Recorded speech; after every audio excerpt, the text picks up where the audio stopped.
Welcome to Wayzata High School for Lake Conference football and a great top 5 matchup here tonight. It's the third-ranked Edina Hornets paying a visit to number 2 Wayzata.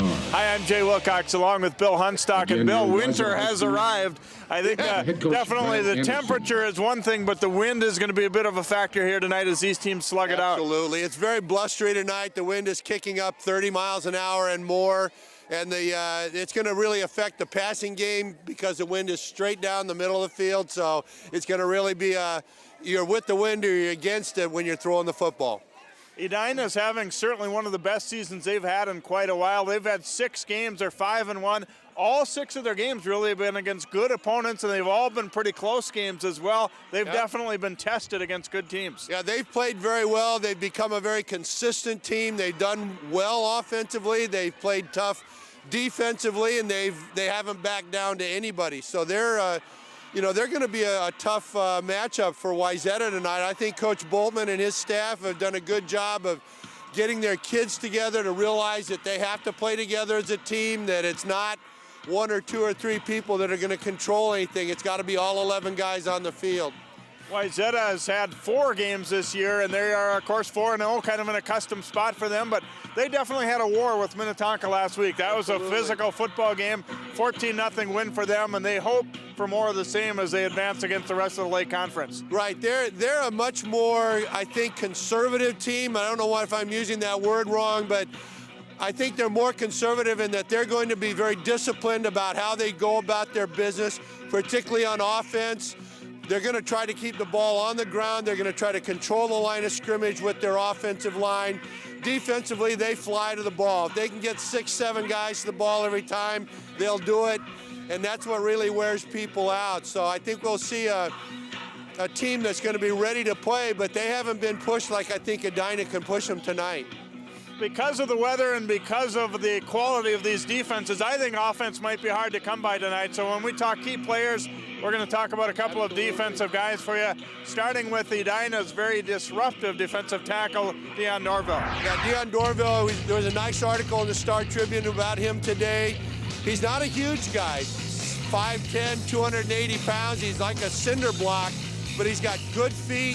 He attacks hard, and like Coach Boltman said, they have him in there to disrupt things. They want 2 or 3 offensive linemen to have to handle him every play and give their active linebackers a chance to move to the football.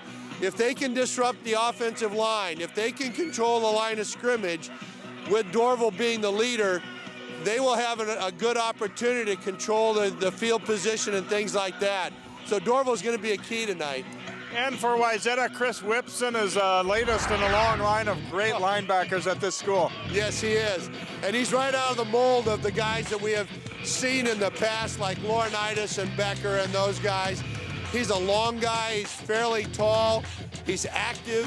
He brings a big body to the ball, and he arrives with a bad attitude. So it's kind of the quintessential linebacker right there. But again, he's part of a whole. He's part of 11 guys that really move, and if they can move and get to the football the way they like to, it's going to be a long night for Edina's offense. Well, these teams have met 58 times over the years. They've each won 29 now, so the tie will be broken tonight. That's the Hornets and the Trojans. Lake Conference football up next.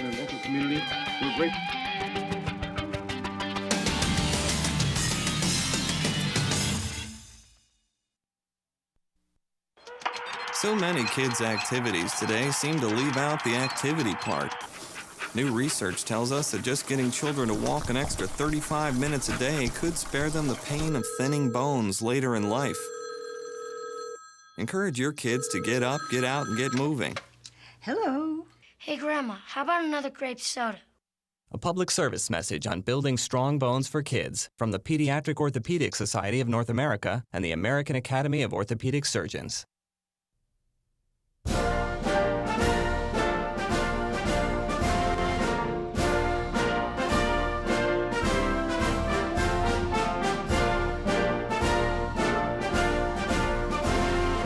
Just a reminder, kids who participate in high school activities tend to go a little farther than those who don't.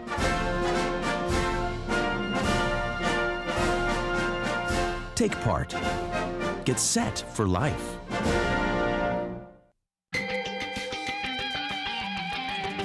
And welcome back to Wayzata High School. As you see, a breezy night and definitely a cool one. I think, Bill, the fact that we haven't really had much time to get acclimated. It went from pretty nice to not so nice in a big hurry here. If it had gone gradually, it wouldn't feel quite so cold tonight. Yeah, I think the difference between 80 degrees on Wednesday and 40 degrees on Thursday was an eye-opener for all of us.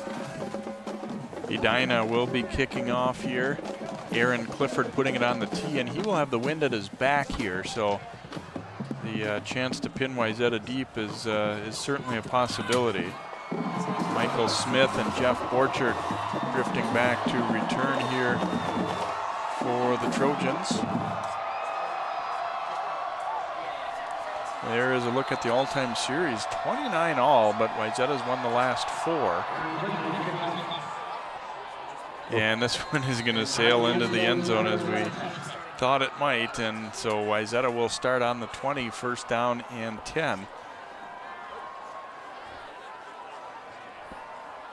It's like we were talking about, Jay. The kicking game will be affected most obviously, I think, by the wind. The team that's kicking or punting into the wind is going to really struggle, and when you got the wind at your back, that ball's going to sail, just like we saw that opening kickoff.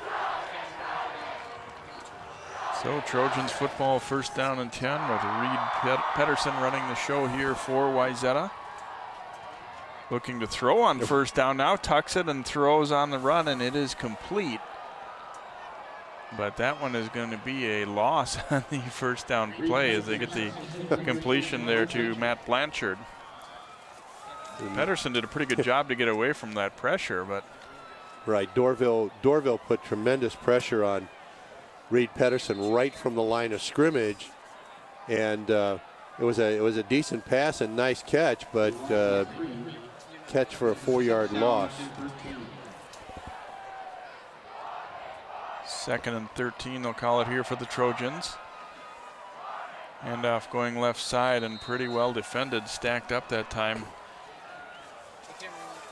Cortez Ford on the carry.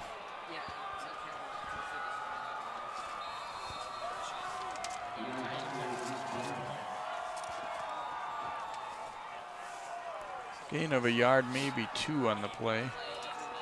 Bring up a third down and long already here for Wayzata, and again they're going into the wind, which will make throwing that football that much tougher if they go to the air here. Absolutely.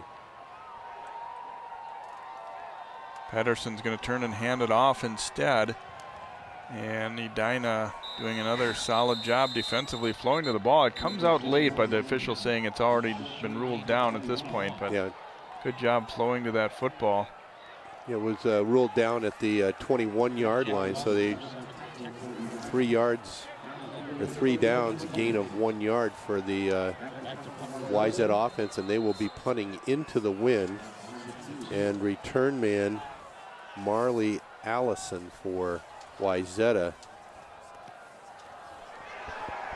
And a very short kick. Yannick Fredrickson, the new punter for Wayzata after they had an injury to their previous punter. So that is going to be about a 6 or 7 yard punt there. And Edina, this is exactly what the doctor ordered for them. They get the kickoff into the end zone with the wind at their back. They force a quick 3 and out, and look where they have the football now on the 27-yard line. Yes, we had a 6 yard kick, and Yannick Fredrickson didn't really hit that ball very well with his foot, but it's right into the teeth of that wind, and if he catches it in a gust, it's just going to knock it right down, as we saw on that particular play. Mark Hanberg, the quarterback for the Hornets, working out of the shotgun. First down handoff, and Kevin Placide driven back. Getting him down low there was Nate Lang, and then run over up top.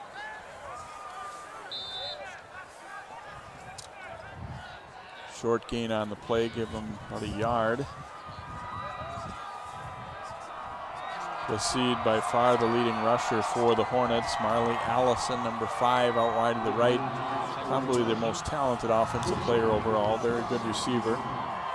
And some mix-up on the snap. Hanberg in trouble. They're trying to rip the football free. Fortunately for him, he's able to hang on and keep it there, but it will be a sack. That was just a mix-up right from the get-go there for the Hornets. You know, a loss of about 4 yards, 3 or 4 yards. Not a huge loss. Well, it's actually a bigger loss. Yeah, about 5 or 6. 5.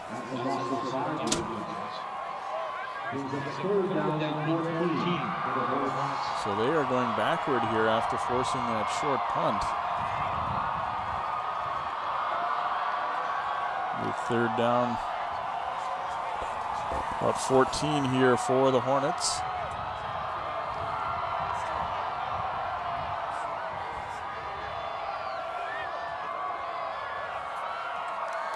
Handberg looking out to his left. Now the pressure coming. Handberg wrapped up, and he gets away. Still looking to throw it, and he breaks another tackle and then dives forward. That was a heck of a run just to get back a couple of those yards. I thought a couple times he was almost down, but Handberg's a pretty big kid at 6'4", 215. He was able to fight through a couple of tackles early. Jesse Addo had a pretty good shot at him right away. Right, we see that the long, strong legs of Handberg just really made that play happen. And with the wind at their back, they are going to try the field goal here. It's Patrick LaCour. The kick is up. 44-yard try, and he gets it. Wow. Not a lot of nights that you would even probably attempt that one. But with the wind at his back and a good kicker, they've had a good kicking game. And LaCour able to drill it through, and the Hornets will take advantage, not with the touchdown they wanted, but they'll get 3 points out of it anyway. Well, that's a nice, that's a nice result. You see a very nice kick as it's up and inside the left side upright. Take advantage of the wind. Obviously, as you said, Jay, Hornets would rather have had a touchdown and an extra point rather than 3, but 3 points gives your defense some confidence. Kicking game has proven to be a factor already. And if they can come out and put some pressure on the Wayzata offense on a second series, then they're going to be in the driver's seat at least for this quarter.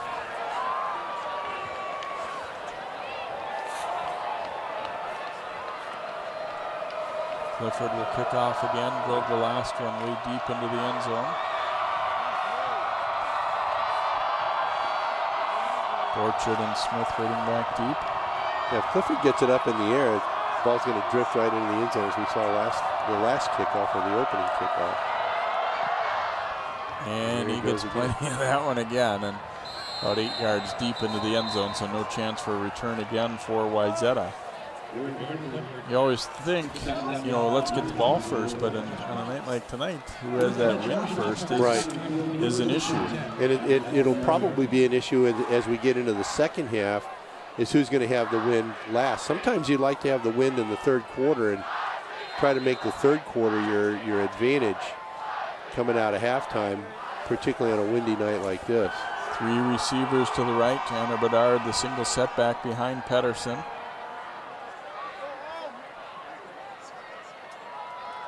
And off to Bedard, he nearly bobbled that one there, and then he is dropped immediately. Nice tackle coming up to meet him there for the Hornets by Miles Lerner. He's had a nice season for the Hornets, and he stops him for a loss on this play. Yeah, Miles has had a very good season so far. He's the leading tackler for Wayzata. You can see the line of scrimmage is controlled pretty well by the Hornets defensive line. That gives the linebacker, Lerner in this case, a chance to get in and make the play.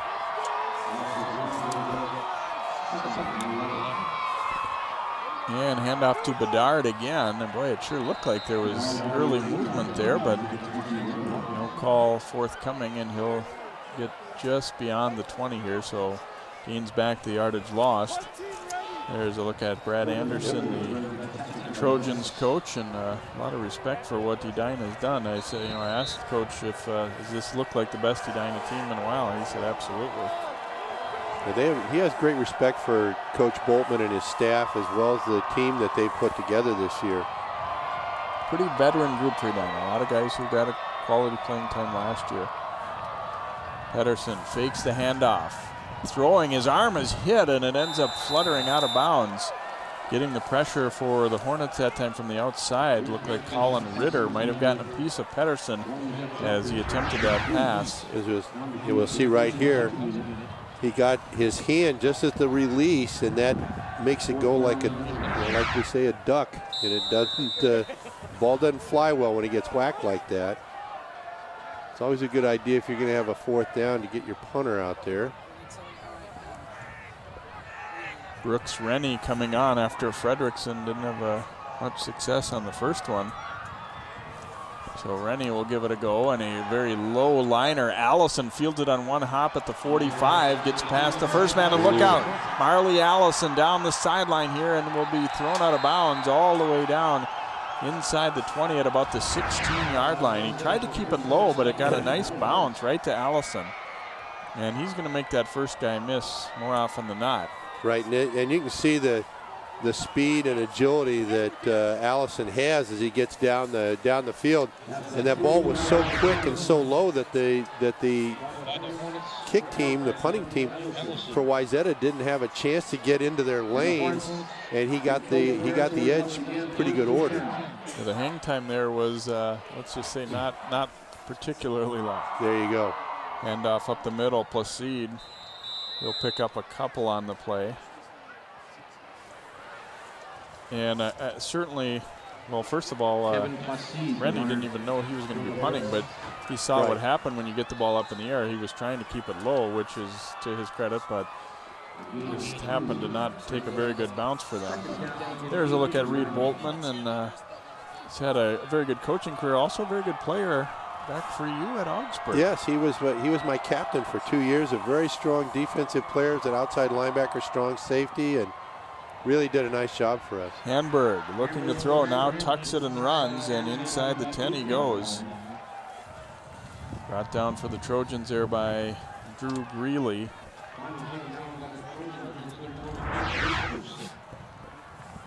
It'll be close to a first down. He's a couple yards away from the first down. But we're definitely in 4-town zones. We can see that Hamburg does a nice job of finding the seam and getting upfield. 3rd and a couple here for the Hornets. They've used the wind to their advantage. Ensaladi gotten a field goal already and looking to add more. And Wayzata stacks this one up as they went with the handoff off the right side. Colin Ritter on the carry there for the Hornets and did not get the first down. Got about half of what he needed. Yep. Yeah, shy by a couple of feet. So this is a big play for the Wayzata D, as obviously the Edina offense. But you see what kind of play we put in on 4th and 1.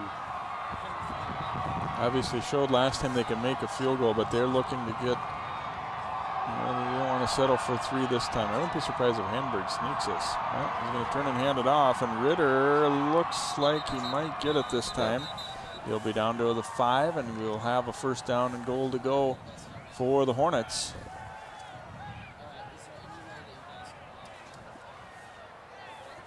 We'll get a good look at short yardage here as Ritter gets in.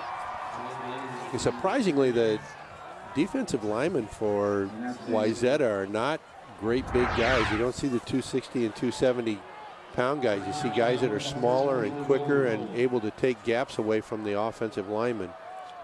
First and goal just inside the 5 here for the Hornets. Hamburg play action and down he goes. He is dumped by Daniel Davis. And Davis making a sure tackle that time after he'd seen a few of his teammates bounce off of Hamburg a little bit. And he's able to wrap up that leg and then just keep driving through it. And it'll be a loss of about 8. Now that's a big play. The quick guy coming off the edge, avoiding the block right at the line of scrimmage and getting into the face of the quarterback and hanging on to make the play. So it makes a 2nd and goal.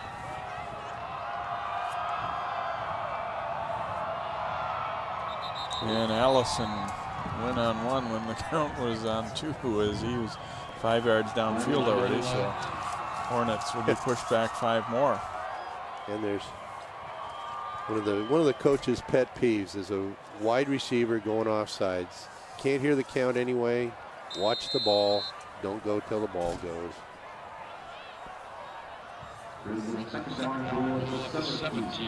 So now they've got a 2nd and goal and are all the way back at the 17. Edina leading at 3-0 here. Hamburg throwing out to Allison. He is wrapped up immediately. Chris Pearson getting there right as just about as soon as the ball did. And then got some help finishing him up top as well. Coming courtesy of Kyle Calavoda.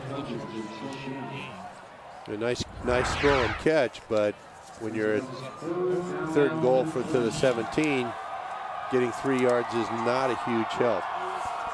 Good solid tackle to get to him right away, not let Allison make a move. We saw in that punt return what he could do, and they went early again. This time it's the back, Placide, leaning forward and just couldn't hold himself up.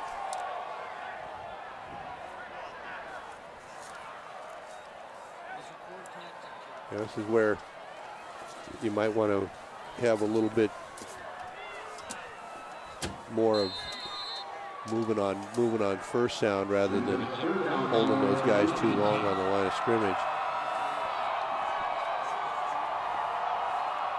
So a 3rd down and goal for the Hornets. Wayzata trying to see if they can hold them out of the end zone here. Hamburg throwing on the run, and the pass is complete. Obviously not good enough to get them into the end zone. Ben Boone hauling that one in back down around the 5. You see it's a nice grab, well protected that time. Hamburg has time to throw, but Wayzata with excellent field position, the 16-yard line, has to settle for another field goal try. McClure, this will be from 22 yards. And his kick is up, and it is good again. And so 2:20 to play here in the first quarter, and Edina going up by a 6-0 count as LaCour pounds another one through, this time about half as long as the previous one, but they'll take it. And my guess is that even trailing by a score now, a touchdown, I don't think we'll see Wayzata change much. Coach Anderson and his staff, they don't make a lot of changes based on first quarter score. They know that they've got the wind in their face. They're going to be straightforward, if not conservative, with their play calling and make sure that they try not to put themselves in a bad situation. They've done a good job defensively. See the quality of the defense, that the swarming defense that Wayzata plays. Not giving up a touchdown, but having had very poor field position the entire quarter. This time he will not drill it into the end zone. Smith takes it on the 5. Looking for a little room, bounces off a first tackler and keeps the legs driving out to about the 27.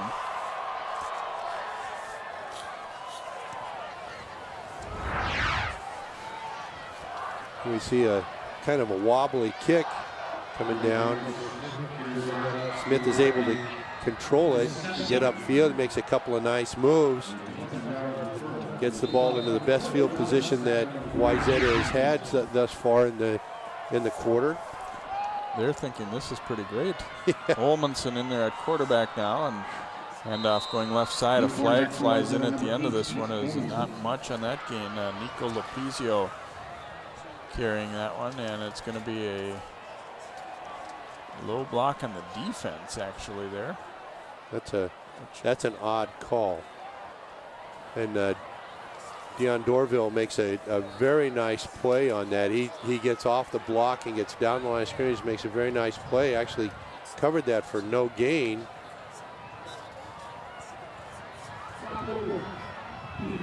And they're saying a block below the waist. 15-yarder. Yeah, that's a major, and that's the best play from scrimmage that Wayzata has had so far. So they'll be out to the 42-yard line, and keep in mind, presumably if they can keep this drive going, that the wind will be at their backs in a moment here. Here's Chris Whipson taking the handoff left side, and he keeps slashing. Edina piles on him to try and get him to the ground. Whipson, we said, a great linebacker. He's going to get some touches offensively a little bit here tonight as well at 6'2" and 217. And watch him lower the boom. The first guy who tries to tackle him right there. And Jack Fallon did not get a lot of him right there. Yeah, he's a big, rangy, fast, strong linebacker who brings those same qualities. He brings that aggressive running style as a tailback. That's exactly what Wayzata needs at this point. Junior Nick Olmanson is the quarterback, as we said. Lapizio this time going nowhere. Edina getting all over that one. Lerner and Ritter ending in a hurry right near the line of scrimmage. Well, they really do get after the line of scrimmage. The Edina has really done a nice job of getting after the line of scrimmage. They force a loss there, and it's 3rd and about 5 for the Trojans here, just about at midfield.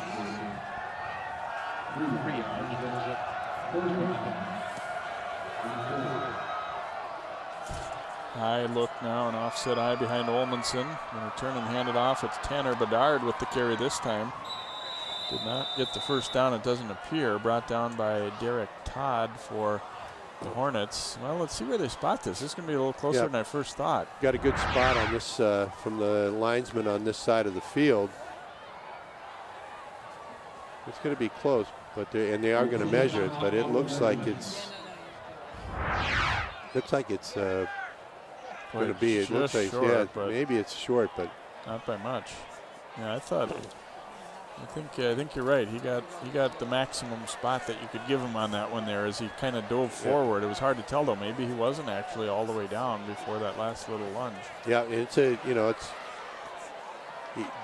know Wayzata running backs do not go down easily. They're going to be 4th and less than a yard, 4th and less than a foot, 4th and about 3 chain links, it looks like. Well, you're just over midfield here. Let's see if they will.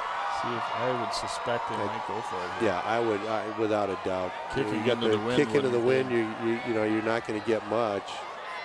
And if you kick into the wind, you don't get a very good kick, and the guy gets a run back like he did last time. Why not try to go for it? And even if you lose, even if you don't make it, the ball's the worst field position that Edina's had tonight. So here we go, 4th down and a half yard to go for Olmanson and the Trojans.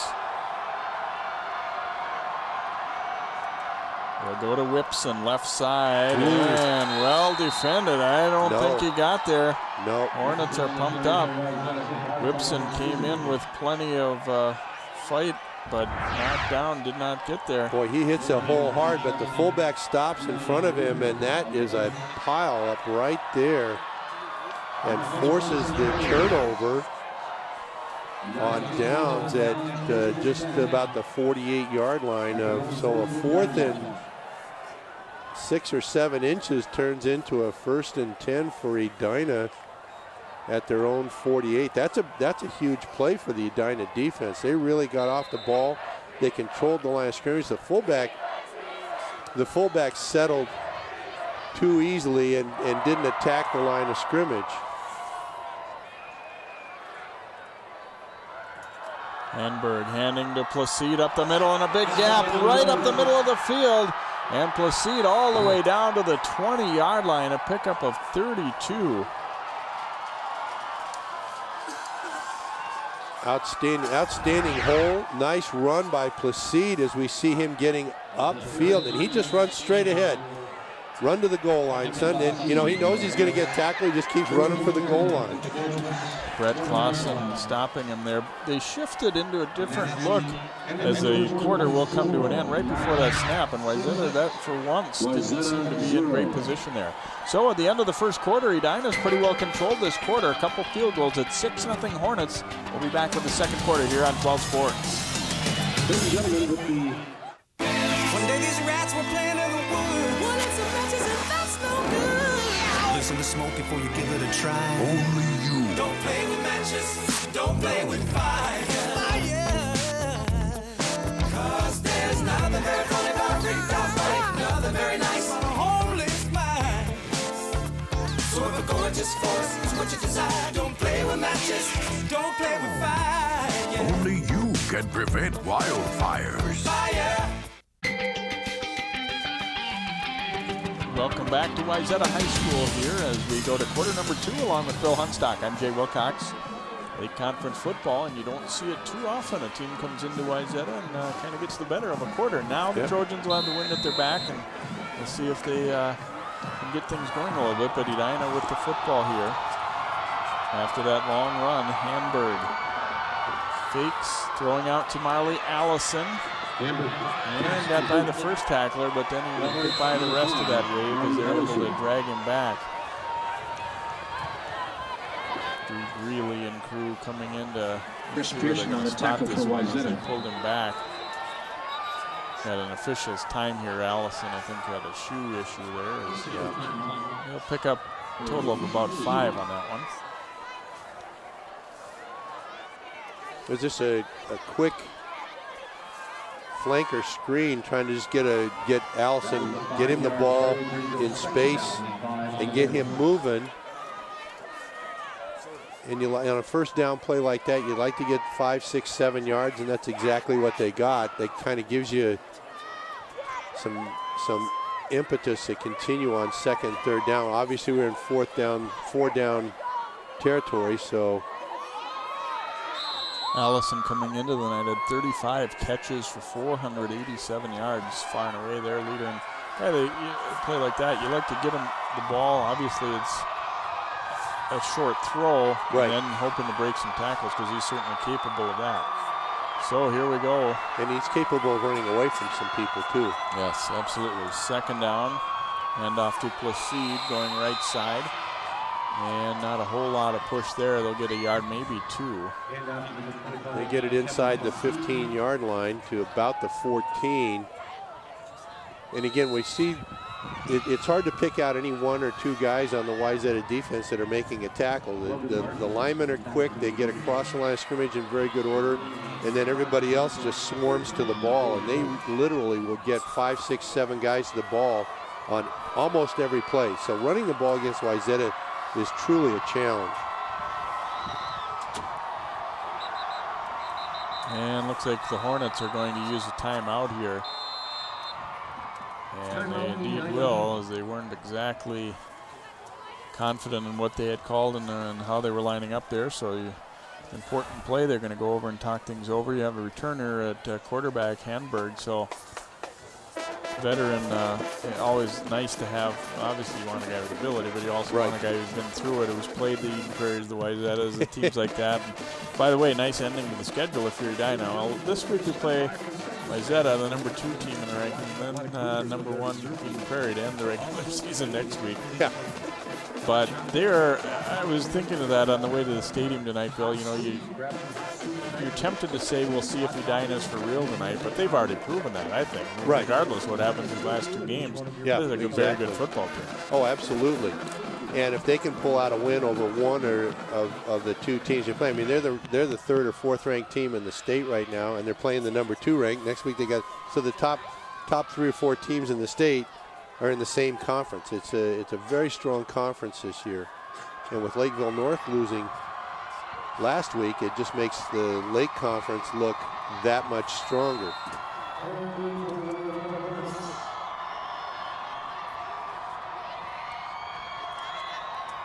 Hamburg takes the snap, now spins out looking left, and he'll tuck it and go. Hamburg makes a guy miss and lunges, and he is into the end zone. Touchdown, Hornets.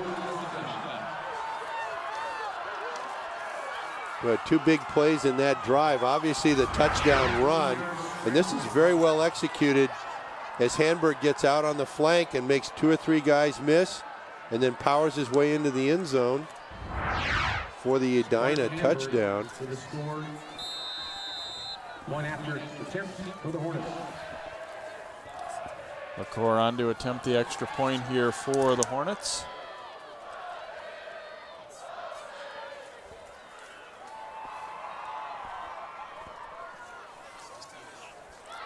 Out of the hold of Hamburg, and his kick is up, and it looks good. You would never have known he was kicking into the wind based on that extra point. Absolutely. Here we see a nice look to the right. No run fake, but Hamburg gets out on the left flank, and you can see the kind of running ability that he has as he launches himself from about the 3-yard line into the end zone. Now the telltale will be now see how the kicks that have been going into the end zone for touchbacks in the first quarter, see where they are now. But now with a 2-touchdown lead, 13-point lead, plenty of time left in this quarter, but Wayzata is going to have to get off the schneid here a little bit and move the ball, at least get a first down. And they're going to have to spread their offense. They're going to have to move their offense out a little bit to try to wait. I think if they just stay with their power running game, it's going to be a little bit harder for them to move the football. Clifford kicking off, as Bill said, into the wind, so he'll keep it on the ground. And Wayzata is just going to try and cover it, and they had a little bit of a struggle to do so, but they do get on it ultimately here. The guys are going to fight for it a little bit, but they've already ruled it to be Trojans football, but they'll have it at good field position, about the 34-yard line here, but time for them to get some offense going. They really haven't done much. Nope, and that was a nice kickoff. That ball's moving along the ground. It wasn't handled cleanly by the Wayzata player. He ended up having to scramble around and get it. That ball squirts away.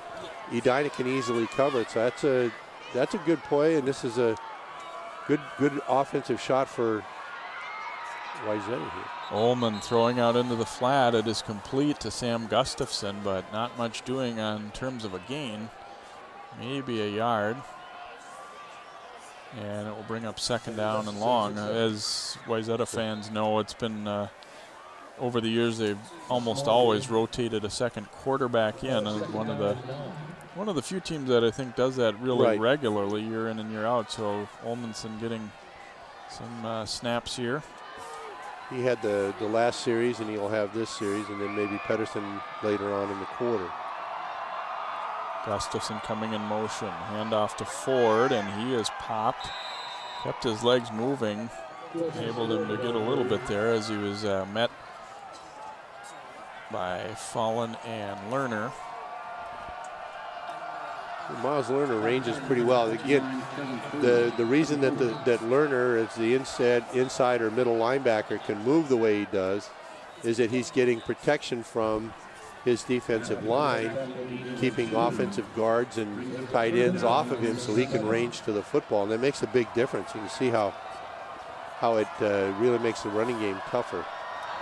Another third and long coming up here. Ullmanson fires, pass complete to Blanchard. He'll have the first down into Edina territory and down to the 48 of the Hornets.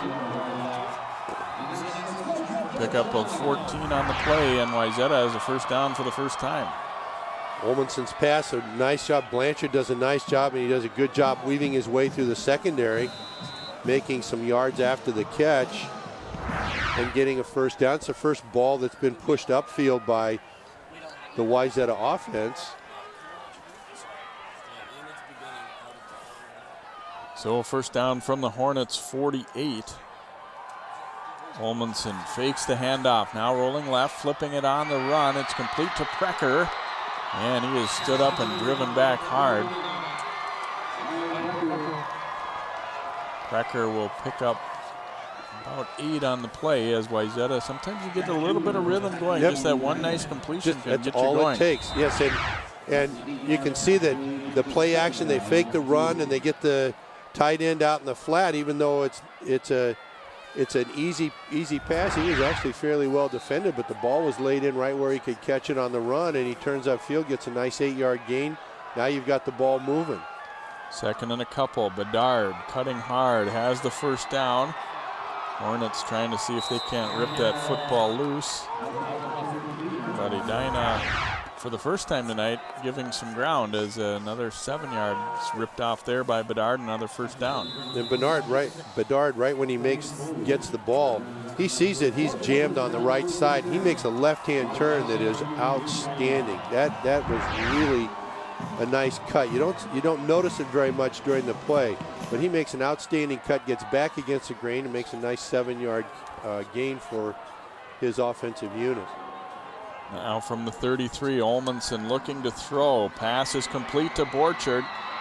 And Borchard keeps on digging. Ball might have come loose. No, it looks like he's still got it there at the end as he's driven down finally there by Lerner. But Borchard, we talked about Allison being a great receiver. Borchard also really one of the best around the Twin Cities. Right.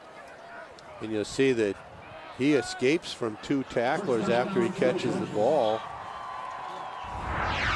So Wayzata moving the ball very nicely. Now just that one passing play opened up. They got a nice pass, a nice run, and then a nice pass again. So they're mixing their plays up very nicely, and the Edina defense is not able to just sit and stop one thing right now. First down at the Hornets 22. Olmanson looking to throw, wants to come deep for Borchard, and incomplete. Not too badly defended out there by Jack Fallon for the Hornets, but Borchard did have a little bit of a step. Would have had to have been a perfect throw to get that one in, though. Yeah, he was well defended. The ball was slightly overthrown. So now we're at 2nd and 10. But that's a nice stretch of the defense. Borchard, as you said, Jay, is a quality receiver. Second down play, Olmanson will come the other way this time and incomplete. He'll behind Blanchard there as he cut in. Yeah, Blanchard wasn't able to stop and reach back for that ball. The ball was pretty well behind him. You don't mind getting that ball on his outside hip, because that's catchable when he's running the slant, but way back behind him, he just cannot reach for the ball. Now a 3rd down and 10 coming up here for Wayzata. Certainly would figure to be in 4-down territory here, so it wouldn't be a shock to possibly see them run the ball and say, okay, let's get half of it at a time here. Play action, Olmanson looking over the middle, complete. And Blanchard fighting to inside the 10. He took a pretty solid hit, but he'll have the first down. Well, that was a nice dig, too. As he gets out and gets past the linebackers, the linebackers have to step up to respect the run. He gets right behind the linebackers on that dig and is able to make the grab and get turned and not only get the first down, but get it inside the 10-yard line. So it's 1st and goal from just inside the 10. Cameron Foley dragging him down, but he'd survived that first hit. Handoff now. Here's Lopizio taking it. And Nico will pick up not a whole lot off the right side here. Let's see where they'll spot this one. Looks like you got maybe about a yard. Yeah, not much more than a yard. Yeah, Nico Pizio getting a pretty good run there, but Dorval does a nice job. He does a really nice job of moving down the line of scrimmage as the play develops, and he's able to run some things down from behind just because he pursues with good angle. High set this time, and they'll go with the toss, looking to Whipson, and he is cut down. Nice job to get to him up front there for the Hornets by Derek Todd. Able to take his legs out from under him before he could really get going. Yeah, we'll see that the defender, Todd, is able to get inside the block of the fullback and get right onto the lower legs of Whipson and take him down. So that's a loss of 5 or 6 at least. It looks like it's going to be 3rd and goal from about the 14.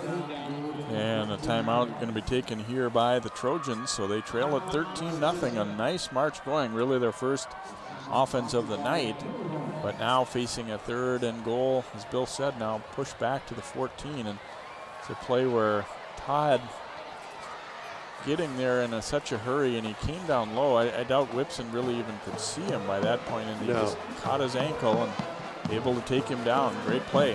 Yeah, and the running back, Whipson, is expecting that his fullback is going to be able to get involved with the player, and he wasn't able to either kick him out or log him, and which means he's getting him on his outside hip. And all of a sudden, there's Todd right at the feet of Whipson. He's actually looking to see where he can make his move, and he didn't even get a chance to.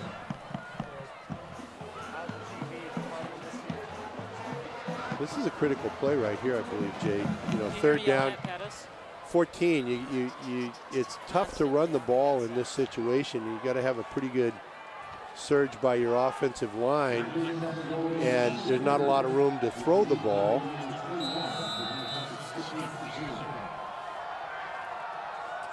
Here we go, third down. Olmanson looking to throw. Deep toward the corner and incomplete. Trying to go to Gustafson on the wheel route. And now it'll be field goal time, it looks like, here for the Trojans. So that was a big play. It was really trying to push the ball upfield. Very nicely done. A little bit overthrown and well defended. You had both guys going for the ball, a little pushing and shoving by both players, but nothing untoward, so it falls down. Clay Elmore on to attempt the field goal, and he's got it for the Trojans, a 32-yarder. So guys between the two teams are 3 for 3 with the wind at their back. So Wayzata gets a pretty good drive there. They go from their own 34, 35-yard line to the 14 before kicking the field goal. As we see here, it's up and good. So two pretty good kickers tonight. I don't care if you got a 30-mile-an-hour wind at your back, Jay. You get the ball from that distance into through the uprights and over the crossbar. We count that as being really nice done. That's the thing you kind of forget, is you think the wind's helping you a lot, but then you have to kind of factor it in terms of keeping it straight, too. Absolutely. So Wayzata putting together a very nice march, but however, if you're Edina there, that's somewhat of a victory for them to hold them out of the end zone. Absolutely. It's like you said, you know, very few teams come into Wayzata and shut them out for a quarter or any time any longer than that. And Fredrickson will kick off here for Wayzata. Allison drifting back, will take it on the 4-yard line. Allison cutting up the middle. A flag is down on the play, way away from the play. Allison brought down. Just over the 20 to about the 22. Interesting to see what this flag might be. It was way upfield, away from the action. Yeah, it was 20 yards almost from where the play was being executed.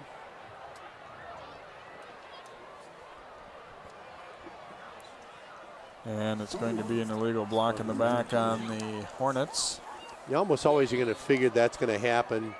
If there's a flag on a kicking play, that's going to happen. But this is not good for Edina to be pushed back deep into their zone, inside the 15 to the 13-yard line, where they'll have it 1st and 10.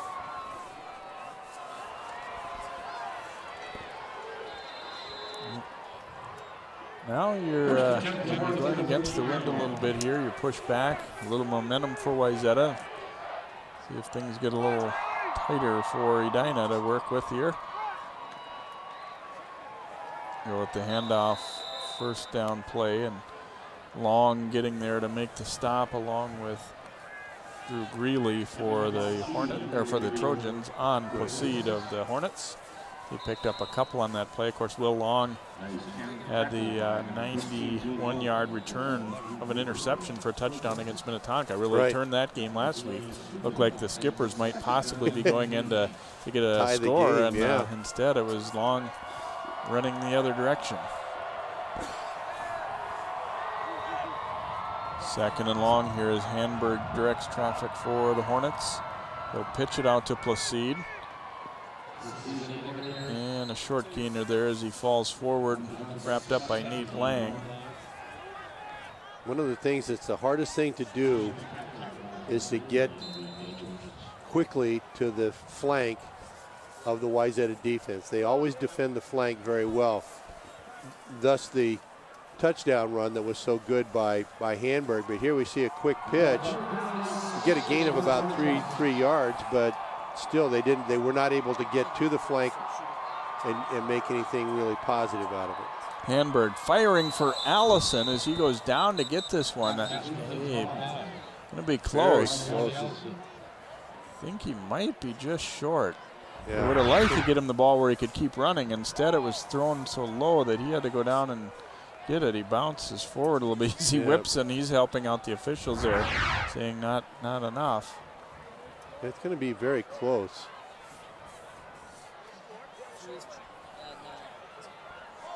Wouldn't be surprised if they'll have to measure here.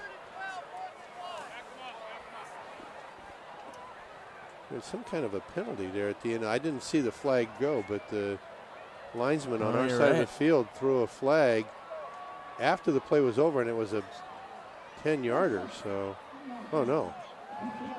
Now they're saying procedure penalty. They call it a procedure, and I don't understand how you have a procedure penalty that gets flagged after the play is over. That doesn't make any sense. So the Hornets, instead of getting a 5-yard gainer, lose 5 on the penalty and now face a 3rd down and 11.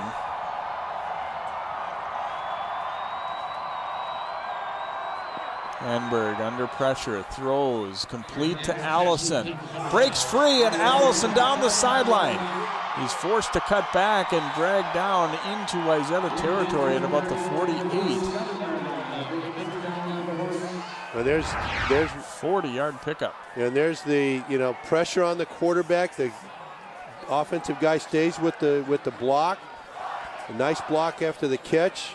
And as soon as Allison gets a stride, he gets pretty good movement downfield and gets a nice 40-plus yard play.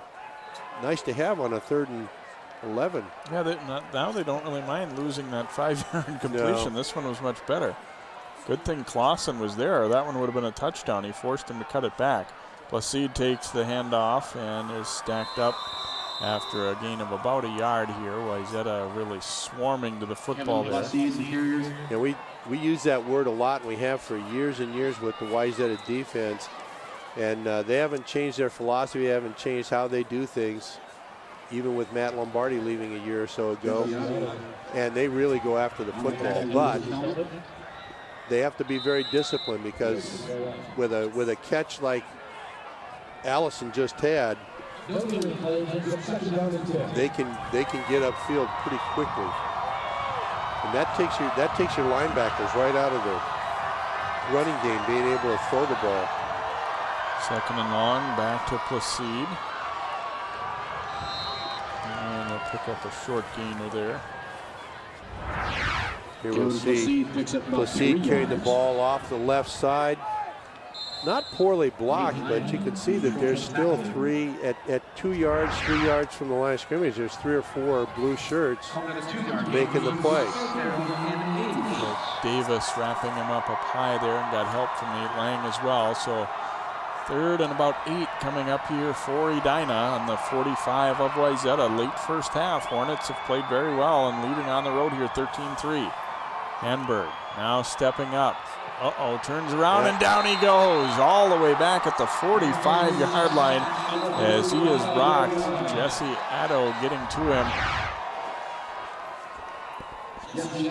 And Davis there as well to put the hurt on him. You see that Jesse Addo does a really nice job of maintaining position on the outside edge of the quarterback, so that Hanberg, when he turns back, he runs right into another defender. So that's a big play.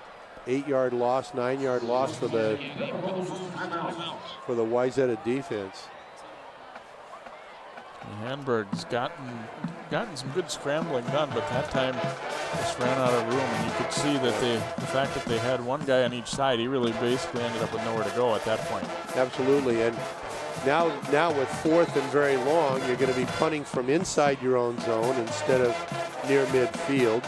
And with the wind in your face, you want to get the ball as obviously as deep into Wayzata territory. But with 1 minute and 40-some seconds to go in the half, Wayzata still has an opportunity to get points on the board.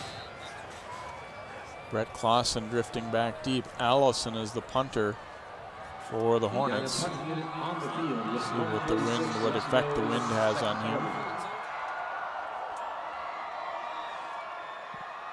Boots it away from Clausen. He gets a pretty good kick away, although it takes a Wayzata bounce before it is downed on the run there by Jack Dummer. But they will take that one in that situation, I think, if you're Edina, considering the wind. Yeah, that was a nice kick into the wind. It was away from the return man. Really didn't have a chance to make a play on it. So you get a good kick into the wind, and you don't have a run back. That's a big plus. Now you got to get your defense cranked up for the rest of the quarter here to make sure that you go in with a lead. You want to go in with a lead and with some momentum, because Wayzata gets the ball at the start of the second half, and you don't want to give them an opportunity to score twice in a short period of time. Olmanson remaining at quarterback. Out to Borchard, knocked loose. Is this a catch and fumble? No, incomplete. It's one time when you're the offense and you're happy that they didn't call it a catch. There you go. He was hit pretty early on here, and I think that's a good call. Yep. Even though if you're Edina, you'd like to, in that case, say he had it long enough. Derek Todd meeting him there. It's a tough block to get out there ahead if the defender reads it as well as Todd did. Yeah, that's a tough play to run. Obviously, if the block is not made, it's even worse. Olmanson again dropping to throw, looking deep for Borchard, throws it up. Allison is there with him. They fight for it, and it looks like Allison rips it away, and he does. Intercepted. Couple of great athletes going head-to-head there, and that time Marley Allison wins the battle for Edina. Boy, they go up together. It could be a simultaneous catch, but they don't come down with it together. Allison really rips the ball away right there. And that's an obvious interception. Two good athletes really fighting for the ball. I think a good call to let them battle for that one a little bit. Obviously, simultaneous possession goes to the offense, but you let them kind of have the play work out. And absolutely. I think it was correctly called there. And they were fighting for it while they were both in the air too. So that was outstanding. So from the 44, Hornets get it back. Out to Allison. He wants to throw it, I believe, but he's not going to have the chance. Instead, Will Long gets out there to slam him down. It sure looked like they were setting up a pass from Allison. And instead, Will Long had other ideas. Yeah, that's a lateral. And Wayzata defense, they're very aware of where Allison is on the field, and they know what his capabilities are. They are not going to let him run free at all. Well, that might change the thinking a little bit of Edina here. I'm sure they were looking at trying to score when they got the ball. Now they might be more interested in just trying to run out the clock and maintain this lead. Placide takes the handoff. Hit from the coming from the outside was Greeley there to drop him after a gain of 2. And we are inside of a half minute to go here, and I think we might end up just letting this half run down if you're Edina here. As I said, that maybe you're thinking score right when you get it, but not so much now. And they have had a very good first half. They're going to just snap it and maybe just take a knee here and head into halftime with this lead. Yes, they'll do exactly that. So, very solid half, starting with having the wind at their back, forcing a deep punt. And Edina has played a very good first half. Wayzata got that one good drive, but had to settle for 3. And so they trail it by 10 at halftime. Our halftime score here, Lake Conference football action on 12 Sports. It is Edina 13 and Wayzata 3. We'll have first half highlights and then your second half coming up here on Channel 12. This isn't Madison Square Garden. These drills probably won't make anyone a #1 draft pick. But these players are practicing for something important. While they work on their jump shots, they're also learning teamwork, discipline, self-confidence, how to deal with wins and losses. Skills that will make them winners long after they leave the court. Support high school activities in your community, because when kids take part, they get set for life.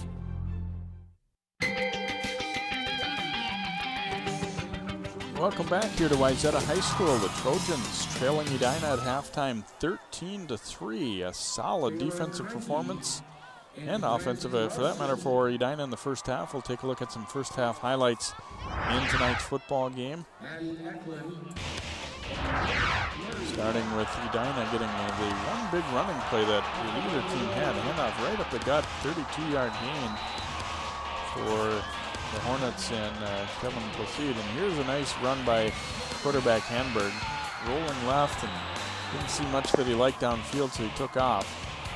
Wayzata got some offense going finally on one nice drive. They throw complete here to Matt Blanchard.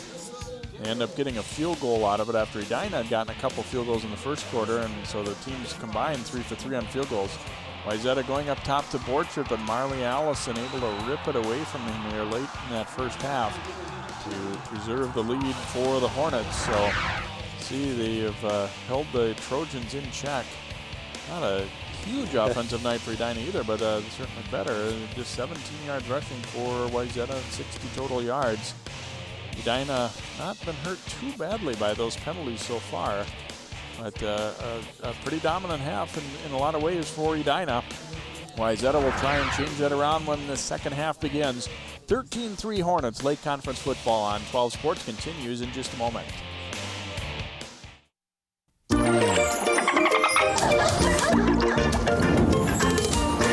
matter where you live, life in the oceans depends on you.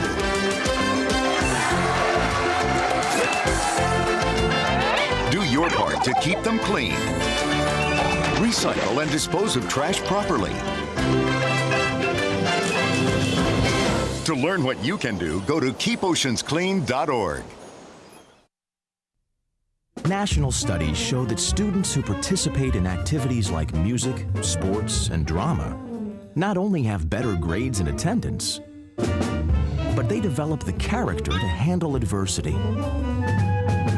the grace to accept defeat, and the self-confidence to start over.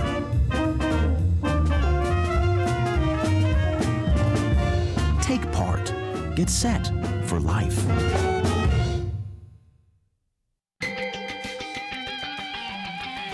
Welcome back here to Wayzata. The Trojans will kick off to begin the second half, although they will have the wind at their back here as Clay Elmore gets set to put his foot to it. Edina holding a 13-3 lead. They're hoping that their momentum didn't go away with that halftime break, though. And Wayzata Absolutely not accustomed to being down at halftime. We'll see what they've got in the second half. Placide drifting over to take it on about the 1 yard line. Forced back and going to be dragged down short of the 20 at about the 16-yard line. So pretty good kick coverage there by the Trojans. They didn't get the touchback, but actually a little better as they'll pin them at the 16. Yeah, it was a very nice kick. Not a bad run back, but when you kick the ball that deep, you get good coverage and really puts you deep in the hole. I think it's important for Edina, as well as they played in the first half, to not be thinking, let's protect this lead. Right. They cannot be complacent here. They've got to come out, and they've really got to fire. They've got to push the ball upfield any way they can. They did not run the ball well in the first half, except for one play. Hanberg throwing, completes it to Allison, and he is dragged down. Whipson out there defensively with Calavoda after a pickup of about 4. Nice safe play to get it started. Hanberg actually now 6 out of 6 throwing the ball. Not many of them very much distance, but they're going to throw the ball in the flat, but Allison is going to draw a crowd every time. They're doing a good job of setting people up. They're going to have to find a second receiver that can catch the ball, because the second receiver is going to end up with only one man covering him. Fakes the handoff, now out to Allison again, looking to set up a screen, but well defended. Pearson held his ground very nicely. Now the Trojans wrap him up and try and dig the ball away. Pearson won't get the tackle, but he took on that block and forced Allison to cut it back and limited him to about a 3-yard gain. So you can see a little pressure on the quarterback. Allison makes a nice catch, but you can see that the defender does a great job of taking on the block and just, he doesn't make the tackle, but he makes the play because it allows 4 other guys the time to get there before Allison can get his legs going. But not a bad game. I mean, we're 3rd and about 4 here. Trojans wanting to force a quick punt here early in this 3rd quarter. Edina has other ideas. Placide taking it on the toss. He's not going to get anywhere near the first down. Stacked up by Wayzata, and then as he came to a stop, Daniel Davis able to drill him and get him for a couple-yard loss and force a punting situation into the wind here for the Hornets. So exactly what the doctor ordered if you're Wayzata. Here we see a toss sweep going to the outside. And look at the defense coming down the line of scrimmage from the backside from Davis. Allison has it blocked. There it is. Wayzata gets to it, and they'll have a chance to cover it here. And the Trojans will have it for the touchdown. There's your recovery by Pearson. So they get the block and the recovery by Pearson, and Wayzata on the board early here in the second half. So there's your momentum changer right there.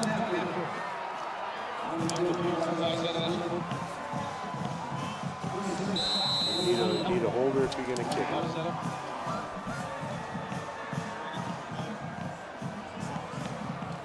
And right now they don't have one out there, you're right. Wayzata might end up having to use a timeout. Elmore barking over to the sideline. Smith belatedly running on.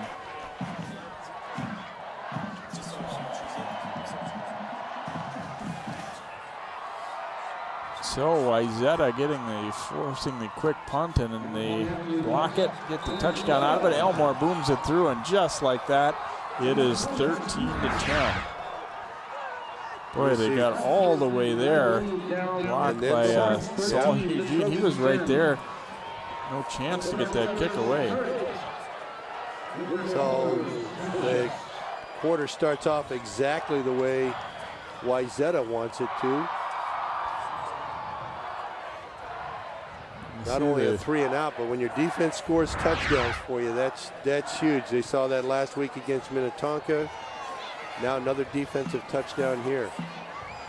And for Edina, good news that Allison is back out there to return this kick. It's the other thing about getting a little worried when you have him out there as a punter. That one is the type of play where you hold your breath and hope the punter didn't get hurt too. Absolutely. He got hit pretty hard as he was dropping the ball. I'm surprised that he didn't just try to take off on that. Hold the ball on the tee here for Elmore as he will kick it away here. The momentum shifting early second half. Wayzata gets on the board, and they're to within 3.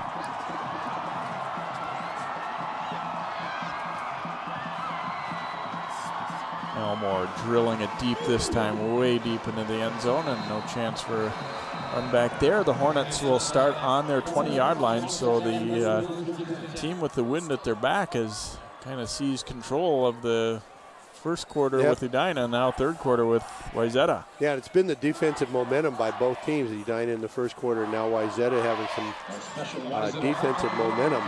Very tough for the offense now. They haven't been able to really establish a running game.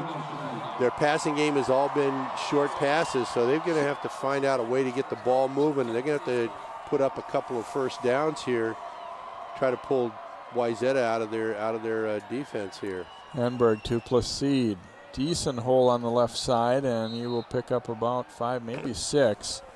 Interesting, you'd like to force turnover. Wayzata is ripping at the ball on every play. Sometimes maybe before they've really wrapped up. Yeah, here we see Placide taking the ball and getting in there, and you can see that the first guy in is ripping at the ball, not waiting for the second and third guy. If that ball comes out, that's a good deal. Otherwise, it gives them too many yards after they make contact. 5-yard pickup on that one for Placide. They'll get the handoff again. And pretty good surge by the left side of that line. Looks like he'll have the first down as he falls out over the 30 to the 31. Give him 6 more and a first down, and that's certainly something the Hornets needed in this spot. You don't want to let the the frenzy continue immediately for Wayzata. For particularly that, you don't want to keep giving them momentum on defense because they just feed off of that.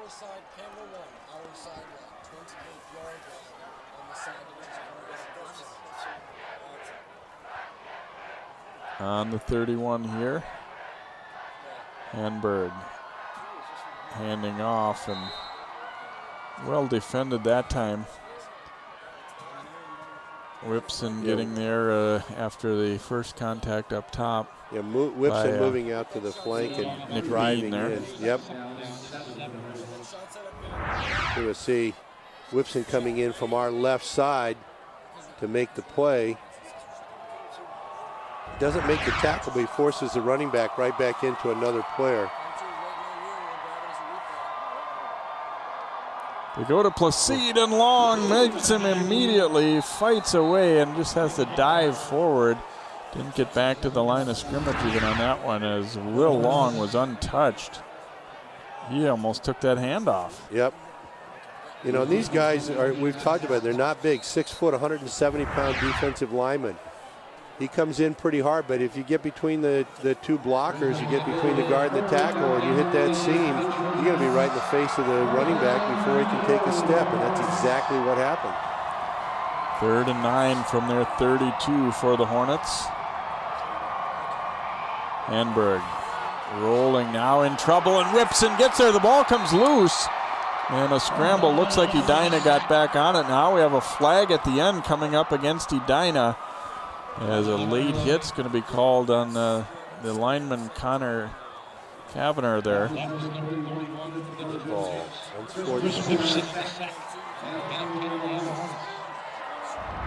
So you see Whipson get there for the sack, and then a little reach by looked like Greeley got his hand in there too. And then after they were about to start celebrating, then there was kind of an unnecessary hit, and the referee was right there, and Kavanagh gets penalized. Yeah, now you're punting from deep in your own zone again. Exactly what Wayzata wants. They're going to go after the ball. They're going to pressure the punter. Guarantee it here. Allison standing with his foot on his goal line. This time they block it well. Gets the kick away. Takes a Wayzata bounce, though, back toward the line, and will be down about the 33-yard line. So Trojans get exactly what they want. If they had scripted things here for the second half, this would be about how it would work. And now they get in great field position, and just can see if that stops defensively can give their offense some confidence here. Yeah, with 7 minutes to go in the quarter, they're getting their first offensive plays here. So they've played the entire half so far on defense and have scored a touchdown. Pedersen back in there at the quarterback slot. Olmanson played much of the second quarter. Here's Pedersen going deep on first down, and he wanted Gustafson down the sideline, but pretty well defended, and it falls incomplete. Now, Olmanson was 5 out of 10 in that first half with 1 interception. Pedersen was just 1 for 2. And that's we can see on that one, that ball was well overthrown. It was 8 or 10 yards overthrown as Olmanson comes in and Pedersen leaves. That ball was well overthrown, but that was mainly because of the wind. He had to throw it. He had to get it up in the air to get it downfield, and as soon as it gets up into the wind, it gets just carried so far that the receiver can't run to get under it. Olmanson handing off to Bedard. A big hole to run through this time, and Bedard wrapped up by Jack Fallon for the Hornets, but Edina giving up some ground on the rushing play there as he gets about a dozen. Nice run by Tanner Bedard. As you can see, not a big guy, 5'7", 160 pounds, but he runs hard and makes people hit him to tackle him. Got to wrap up. You have to wrap up Wayzata running back, so they'll just keep right on going. Football on the 20-yard line now of Edina. Wayzata looking to take the lead for the first time. They're down 13-10 here, early second half. Olmanson back to Bedard. Falls forward after being met pretty early on there by Miles Lerner.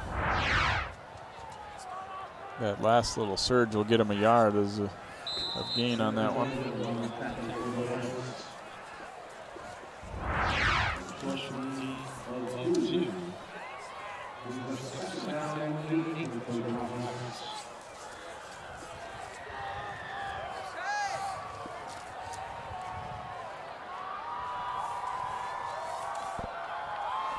Play action, Olmanson in some trouble, trying to get away, escapes the first, but not the second. And the Hornets able to get the sack. Finished off there for Edina by Nick Murtis. Well defended by Edina that time, getting the sack. I'm kind of surprised that that play was called, because the previous play, we see the sack happening here.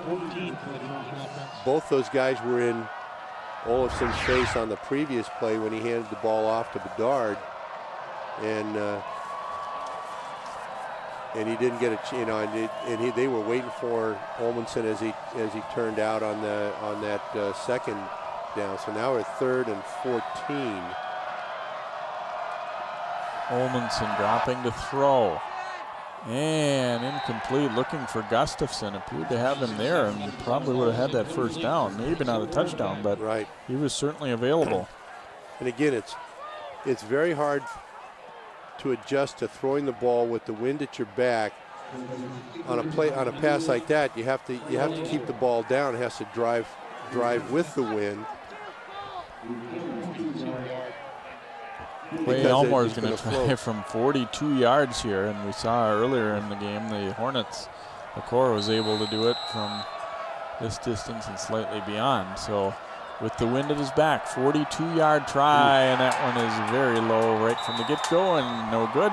So the Hornets able to hold. It looked like Wayzata might be in a position to go in front, but they are held, and then the field goal try no good. So Edina football.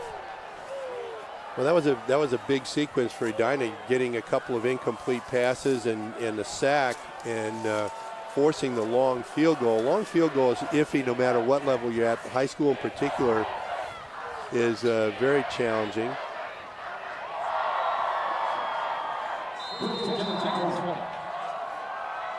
So Hanberg and crew back out there at the 20-yard line, still maintaining a 3-point lead. Placide takes the handoff.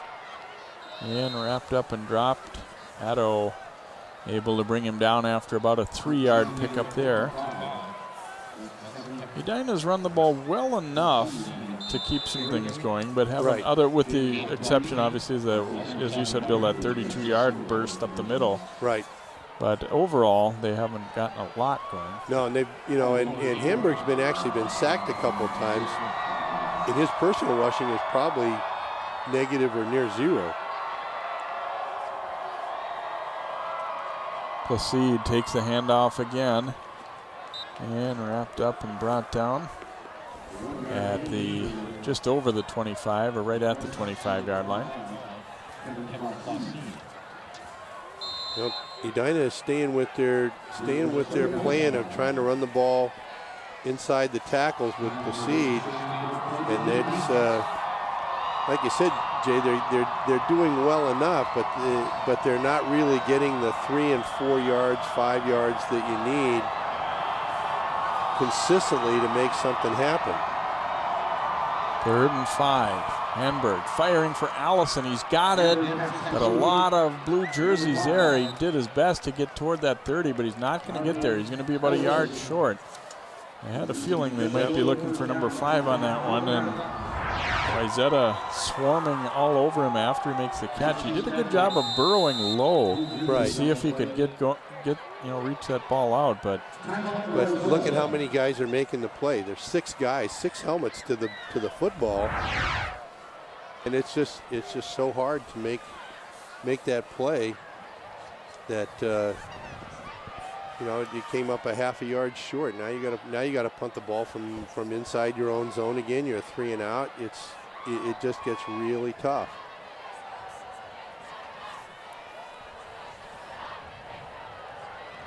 .317 to go here in this 3rd quarter.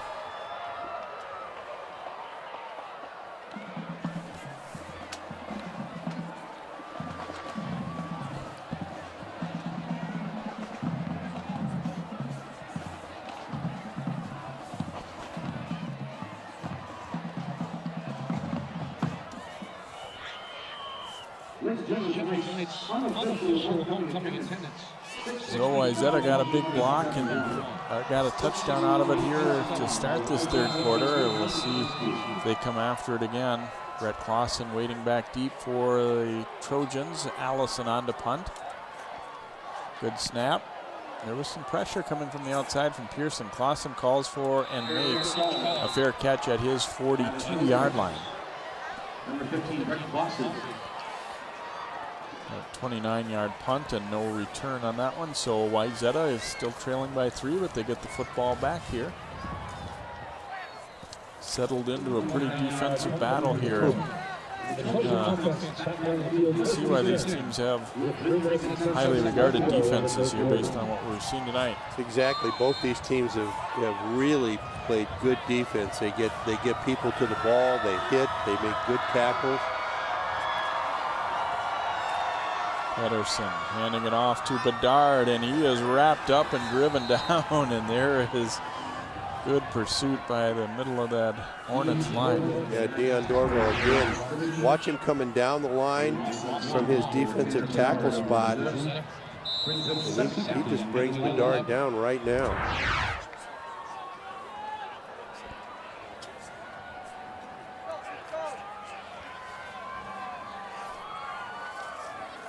Second and 10 or 11 for Wayzata here. Fakes a handoff. Now Pedersen stepping up into the throw. Zips it out there, complete to Gustafson, just into Edina territory. Going to be close to a first down, but a little short. Well, I thought when he caught that ball, he had easily got to the line to gain, but a good tackle keeps him from lunging forward to actually complete that play. So we're third and very short.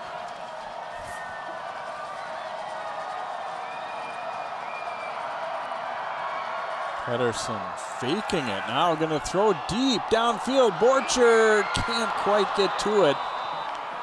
Again, with that wind at his back, Pedersen, you have to kind of rein it in a little bit, and he just overthrows the speedy Borchard. So now, see if Wayzata, looks like they're bringing the punt team on here. Maybe a bit of a surprise.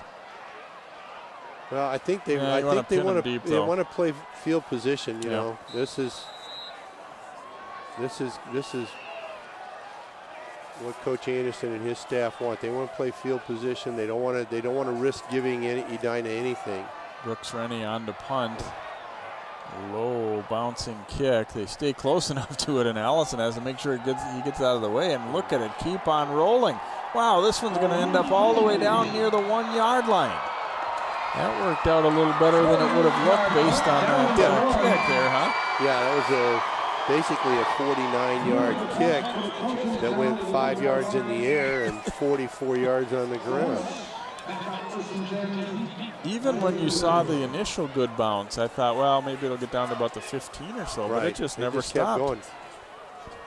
So now Edina is in a huge hole. And this is where I say it too many times, but I like to see you take a chance here.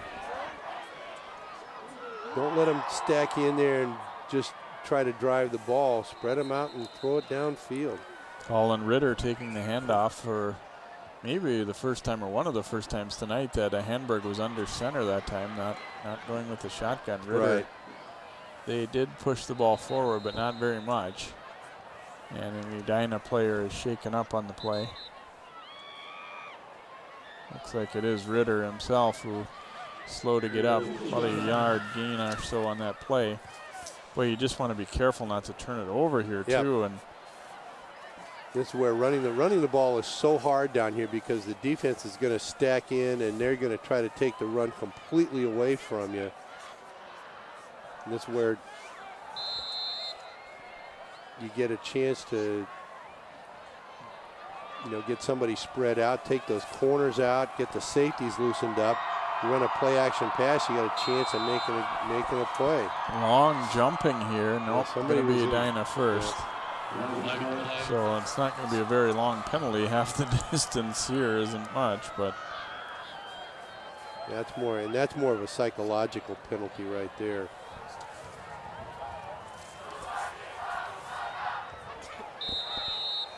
Looks like they've got Big Dorville in the backfield.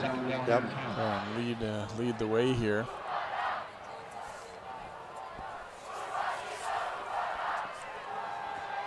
Edina, this is the opposite of spread it out, as you were suggesting, huh? Absolutely. But look where the defense is. All 11 guys on the defense are within 5 yards of the football. Placide takes the handoff. He is met right away and wrapped up, driven back. Brett Clausen there, and plenty of help, Nate Lang. And Brad Anderson wants a timeout. He is in the middle of the field before they're spotting him, and he is very upset that some more time ticked off before anybody was noticing that they requested a timeout. I don't see Brad get that animated very often. He was not pleased. No, and he was well past the sideline when that's where the linesman has got to hear whoever's making the timeout call. Going to be 3rd down and about 8 here for the Hornets. Yeah, the timeout was taken by Wayzata to force Edina to have to kick in the wind from deep in their own zone.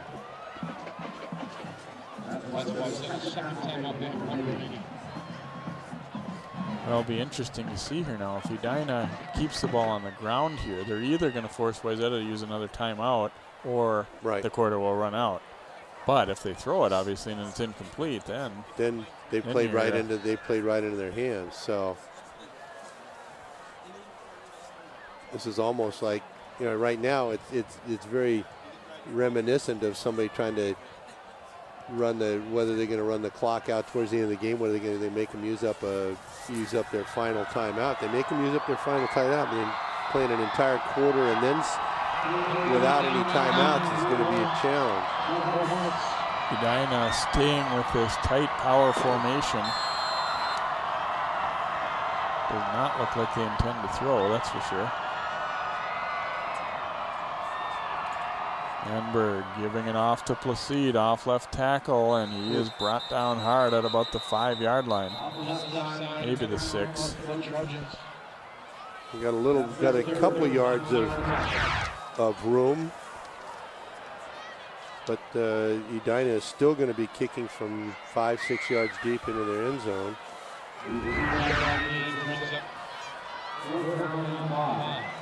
And they did entice them to use another timeout, feeling it's important enough here to make them punt into the wind that they'll trade that for that timeout. Yeah, Wayzata is saying, well, we'll use up our timeouts because we're going to get the ball at about the 40-yard line, even if he kicks it really well. If he doesn't kick it very well, we're going to get it closer to the goal than that. Then we'll have a chance to score and take the lead. And once we get the lead, we're not going to lose it. Clausen drifting back deep. Allison. Boy, here's where you get some pressure put on your long snapper, too. Yep. Yeah, the ball dribbles back there, shoots over his head or something like that. Right on target, and Allison gets it away. Clausen on the bounce, takes it at the 36, makes the first man miss, gets a crushing block. Clausen down the sideline, now cuts back and stopped at the 1-yard line. Couldn't have worked out a whole lot better for Wayzata unless he had fallen all the way into the end zone, but he is on the doorstep at the 1. Clausen taking it on one bounce and gets some great blocks after he makes the first man miss here, and that's a tough play to get down and cover a punter. Watch, you see a guy who comes spiraling through there after getting crushed by a blindside hit. And then the saving tackle there by Jack Rickard, but Wayzata right on the doorstep will try and punch it in.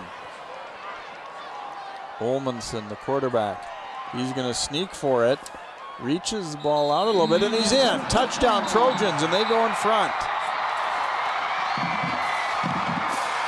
They didn't even have to get to the fourth quarter before they did it, as they get the great punt return. And then Olmanson sneaking it in for Wayzata. And for Wayzata and for Edina here, Wayzata has done all their scoring with their punt return team.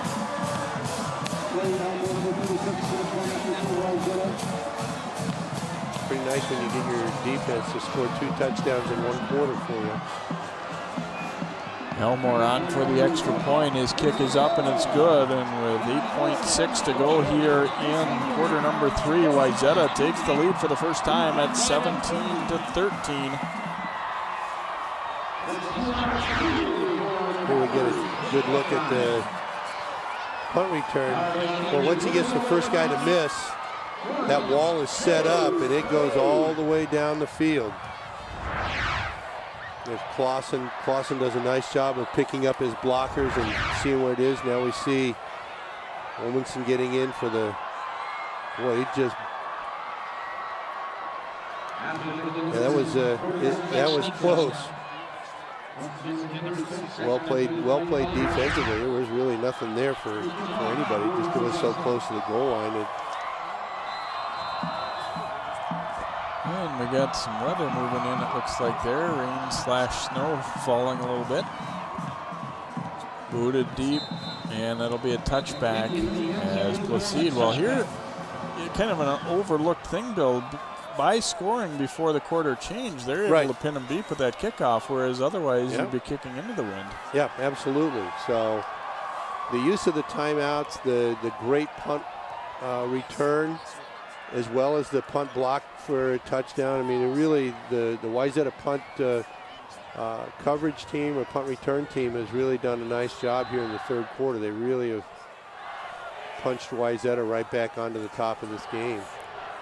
Now Edina no longer protecting a lead. See if they can get any offense going. Placide takes the handoff and not. That time ball's loose. Big scramble for it here. Looks like Edina got back to it. And they did. As the lineman Kavanagh recovering that one. And that will do it for quarter number 3. And it was a good quarter for Wayzata as they come out, get the only points of the quarter and take the lead. Our score after 3, Wayzata 17, Edina 13. The 4th quarter is up next. So many kids' activities today seem to leave out the activity part. New research tells us that just getting children to walk an extra 35 minutes a day could spare them the pain of thinning bones later in life. Encourage your kids to get up, get out, and get moving. Hello. Hey, Grandma, how about another grape soda? A public service message on building strong bones for kids from the Pediatric Orthopedic Society of North America and the American Academy of Orthopedic Surgeons.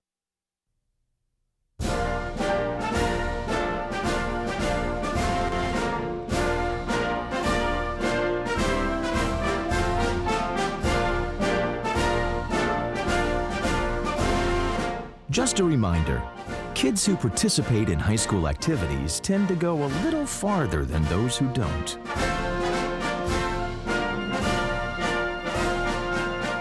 Take part. Get set for life. Now Edina with a 2nd and long after fumbling it. They're fortunate to get back on the ball. However, not getting any easier in terms of trying to convert a first down here. They do now have the win at their back, of course, 4th quarter, but momentum certainly on Wayzata's side. Handberg flipping, and it is incomplete. Trying to go to Placide, even a little short pass there. Not going to be good, so it'll be 3rd and about 20 coming here for the Hornets. And we'll see how quickly Wayzata reacts, their defense reacts to the ball. You can see that Whipson is right there. Placide catches that ball, he's still going to get tackled for a loss.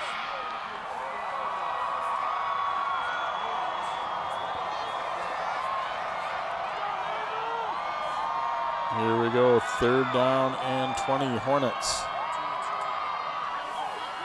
Firing, trying to go to Allison, it is incomplete. And now they'll be forced into another punting situation.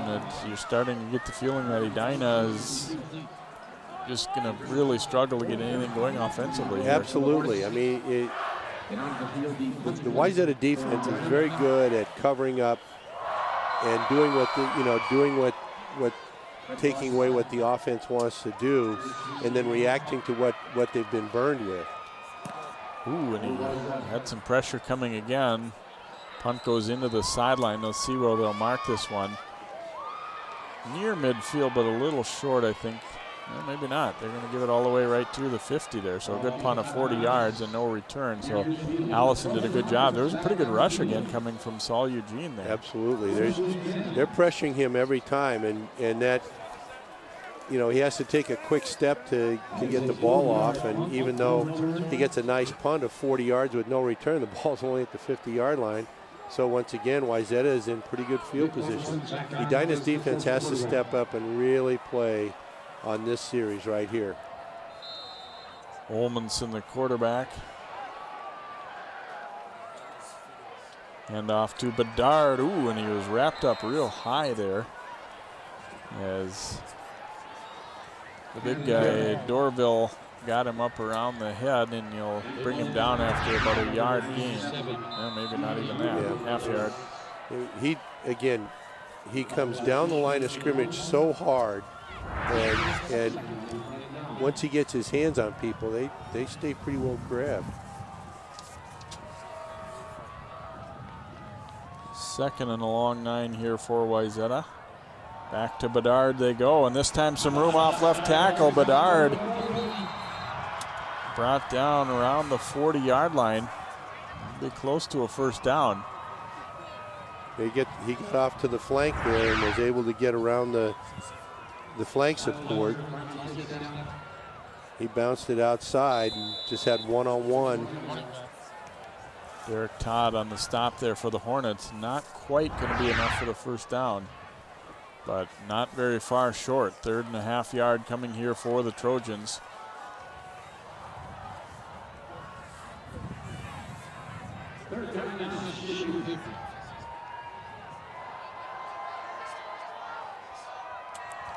Olmanson handing it off and bouncing for that first down. They'll have it as Rapizio carrying it for the Trojans. Pretty well defended, but then again, when you only need a half yard, they will get that with no trouble. Yeah, they got some penetration and they get a good stand up right there, but Rapizio gets one step, and that's all he needed to get the first down. From 3rd and about 1 or a little bit less. So now we're 1st and 10 at the 39-yard line.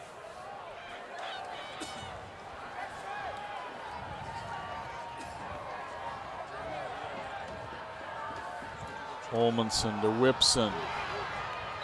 Submarined after a pickup of about 5. Make it 4 for Whipson there. You know, the Hornets are not really that eager to try and tackle him up high. No.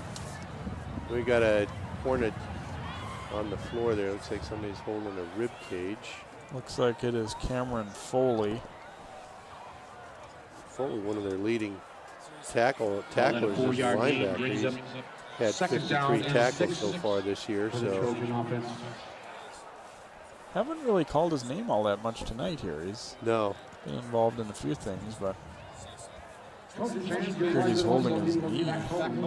Was it his knee? Okay. When he first sat up, it looked like he was holding his rib cage.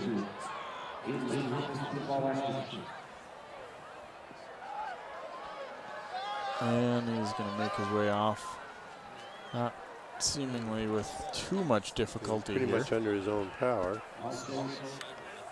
2nd and 6 coming up here for Wayzata. Not to say that they won't throw anymore on this series, but I think that they'd like to get that kind of ground them into the ground.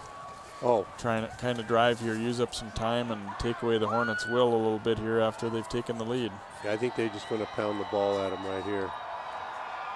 Rapizio takes the handoff again, trying to turn away from the D, and he will pick up good yardage. Not enough for the first down, but he got about 4. We'll make it 3rd and about 3.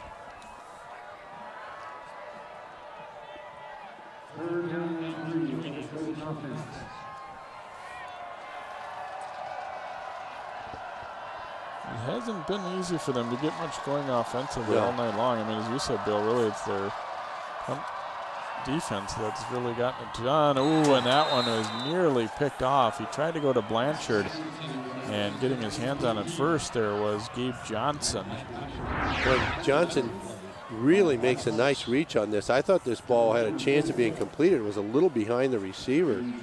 And Gabe Johnson gets a hand on it and bats it right down. But with the first down that they gained, and coming from the 50-yard line, they're going to be punting the ball, and they're still going to be punting in deep into the Edina zone. Brooks Rennie punting it, tries this, hitting it up high. Oh, and Allison fielding that one on about the 1.5. A huge mistake there. That ball was clearly going into the end zone. And yeah, I can't believe he didn't let it go into the end zone. I don't know what any fair catch. It's a, you know, it looks like he signaled a fair catch. It looks like the momentum of the catch carries him into the end zone. That looked to me more like a touchback than anything else. He didn't control the ball until he was in the end zone. But big mistake either way. You got to let it go. I mean, there was nobody near him. They didn't have anybody downfield to cover that. So now instead of having the ball even at your 20, now you've got the ball at the 1-yard line, and doesn't make any difference. You could have a hurricane at your back right now. It wouldn't make any difference.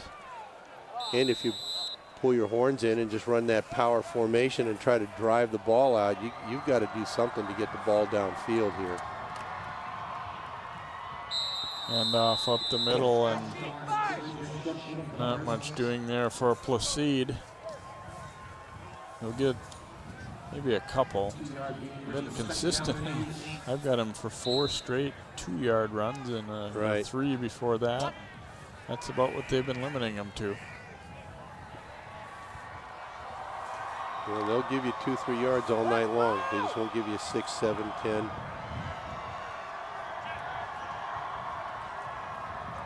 Second and 8 here for the Hornets. Hanberg dropping into his end zone to throw, looking for Allison, and he's got it. That's what you needed to do. Allison breaks away from a tackler, races on now. Marley Allison. Clausen catches up to him, but he dives in for the touchdown. 97 yards. See why I like to throw the ball out of the end zone, Jay? Right there. Unbelievable. 97-yard touchdown pass puts a lot of energy into your team.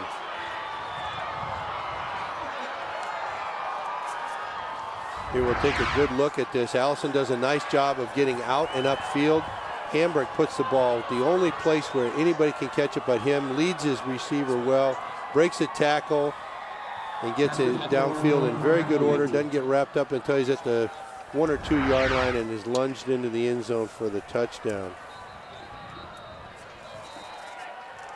And we're going to have a timeout taken here by Edina before the extra point attempt here. But, well, a good job by Allison. Obviously, good route run, perfect throw, but then also breaking both those tackles. Yeah. As he had 2 guys had a chance to, Can we get a good Nelson look at it Moen from the at field first. camera? And you see that he clearly outran the first defender, breaks the tackle, and the only one guy has an angle on him, and he makes an effort. Is that Clausen? Clausen, yeah. But Allison had enough momentum that he was just carrying himself into the end zone. Well, and you could see, too, I thought Allison did a good job of recognizing that, okay, I'm caught, but I'm still going to make my way into the end zone. Yeah, if I keep my feet going, and even if he tackles me, I'm going to end up in the end zone. That was very nicely done. Very nice pass by Hamburg, and now seeing if they can convert. Extra point attempt is up and good from LaCour. So with 7:52 to go here in the fourth quarter, Edina turning things around there. They get the long touchdown, 20-17. Hornets back in front. And if they can get the field position like they did in the first quarter and force Wayzata to try to throw the ball into the wind, it's going to be tough for them. This is a big turnaround. This is exactly what Edina wanted to have happen, obviously, but they're going to have to really come out and play some defense now, because I think Wayzata is going to say, well, we've got about 7 minutes to go in the game here, a little over 7 minutes to go in the game. we'll just jam the ball down your throat, and you better tackle us, and you better tackle us for less than 10 yards in 3 plays, or we're going to drive the ball down and win the game. Clifford will kick off.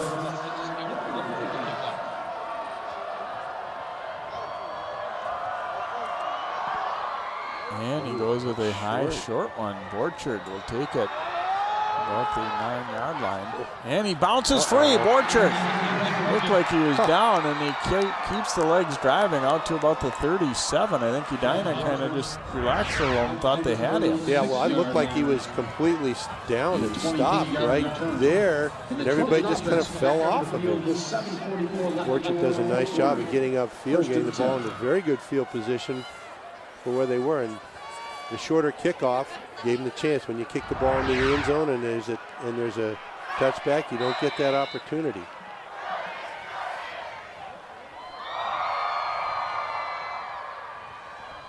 Boy, that's a big difference from where they could have had the ball out. Absolutely. That 15 yards is something they could sure use. Here's Olmanson dropping to throw, and down he goes, and he is crushed. There you see the quickness of Dion Dorville right there.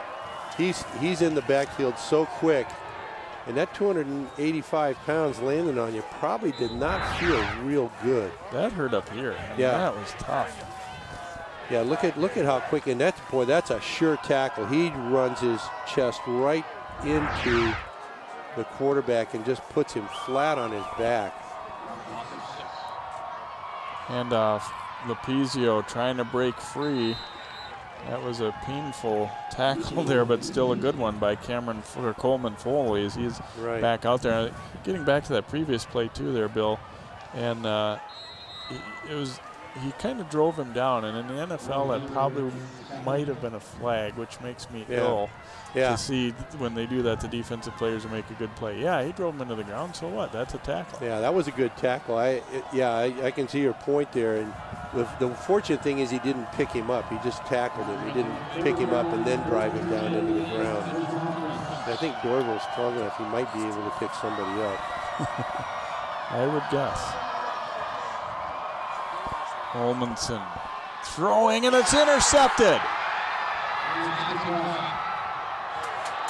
Borchard coming back to make the tackle. There's Foley picking that one off as he tried to go to Blanchard. And that ball was tipped at the line of scrimmage. I don't know who got it, but that ball, you can see that ball got tipped and puts Foley right into the place to catch it. I don't know who got that ball. Olmanson might have been hit a little bit too. It looks like it was Norville again who put that pressure on. And I like watch what Foley does here. He knows they're going to try and strip it, and he's running with both hands around it as Borchard tried to punch it out. He's hanging on to it for all he's worth.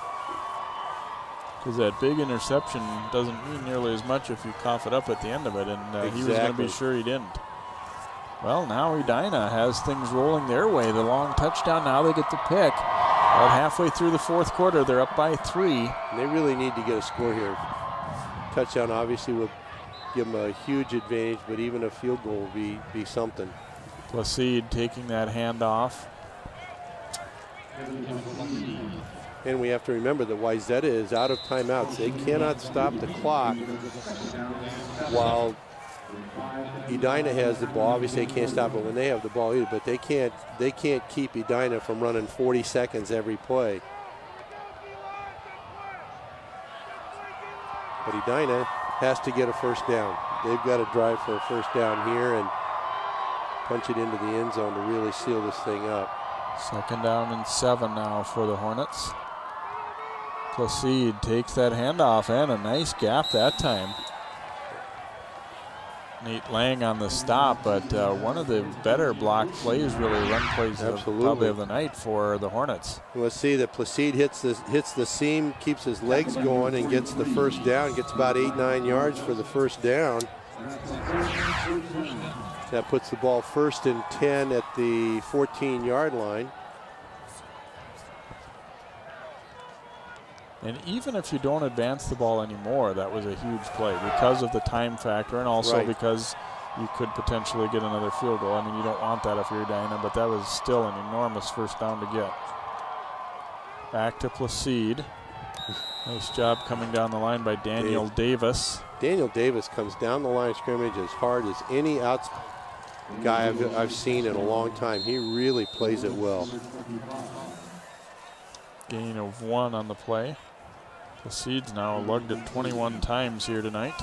And he's easily their leading ball carrier. He's got a lot more carries than anybody else. I think Hamburg's the second leading rusher for Edina, so Placide is really the workhorse.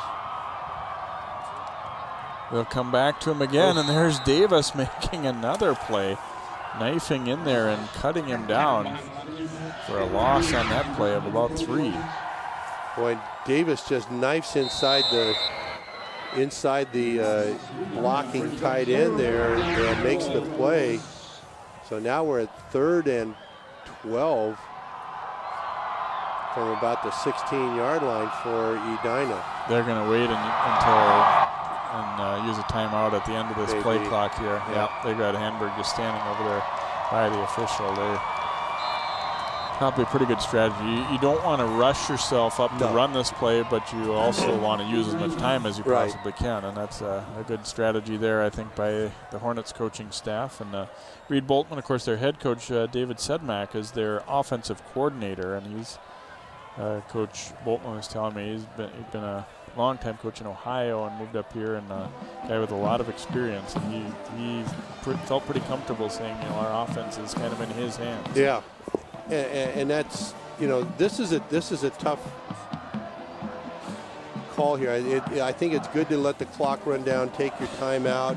You've got another one left, I believe, for later in the game. But you really need to do something to make sure you don't turn the ball over. B, you've got to get the first down, or at least enough yardage to give yourself a really good chance at another field goal. But really, the field goal doesn't do much for you. It just forces them to try to score a touchdown, but if you get the touchdown, you can almost put the game away. So getting the first down is imperative right here. And I think Allison's going to draw a lot of attention. I don't think he'll be the guy you want to try to go to. Hamburg rolling out now. He throws it up, and that's going to be way out of the back of the end zone. Pearson was there in the coverage as they look deep downfield.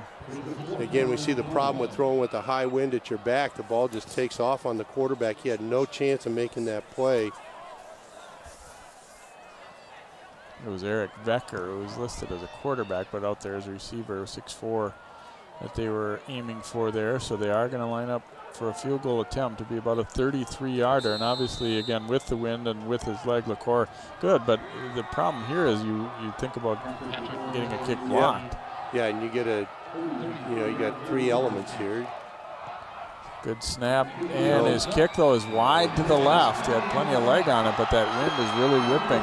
And the kick goes wide, so Wayzata still very much alive here, trailing it by 3, a little under 4 minutes to go, no timeouts, and they'll start on their 20-yard line. They've got a long ways to go. The field position tells you that Edina has I don't want to say an advantage, but they have force now. Wayzata's going to have to go a long, long ways to score. And they're going to have to do it against the wind, and they're going to have to do it with no timeouts.